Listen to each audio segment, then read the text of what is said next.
Here we come to a point which will apply more to the priesthood than to the laity, but is a very important point.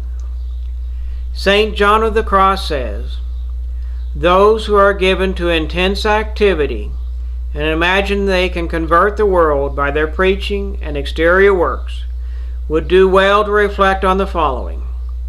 They would be much more useful to the Church and more pleasing to God, not to speak of the good example they would give, if they devoted to prayer but half the time they spend otherwise. They would accomplish more with one work than they do now with 1,000, and that with less labor, since their prayer would provide them with grace and spiritual strength. To act otherwise is to strike the hammer on nothing, at other times even do harm.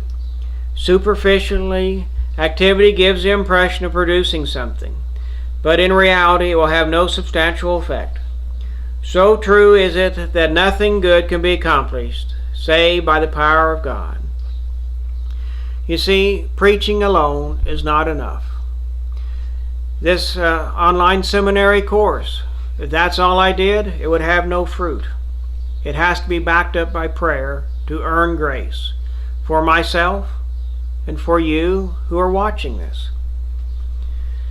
And Americanism teaches us that we should preach and build buildings. Both are good, both are necessary. But without prayer, the preaching will be dry and the buildings will be empty. Indeed, isn't that what happened? And we know what the curé of Ars said to a priest who was having trouble bringing people around and converting his parishioners. He said, "Have you fasted? Have you prayed? Have you taken the discipline? Until you have used all these means, do not think you have done your utmost." Notice he didn't say one word about preaching to the priest. He is telling him to do prayer, to do penance. And St. Gregory the Great says, "To be an effective preacher, we must take extreme care that through purity of heart we reach contemplation." Many will immediately object, "I am not created for contemplation." That again is for the monks and the nuns who have nothing better to do. And yet we read in the Art of Prayer, "No state of life is incompatible with contemplation." We've already seen in Francisco Marto, a young boy reached contemplation. And so you might say, well, he saw the Blessed Virgin Mary and an angel. Then consider the story of little Nellie of Holy God. She made her first Holy Communion prior to her death at age 4. What about St. Louis, King of France? He led an extremely active life in the world, but also become a great saint, and he did that through prayer. In fact, he prayed so much that someone in his court laughed at him. I wonder if they're laughing now. What we need to do is find the proper balance between prayer and work. I have yet to find anyone who overrated prayer.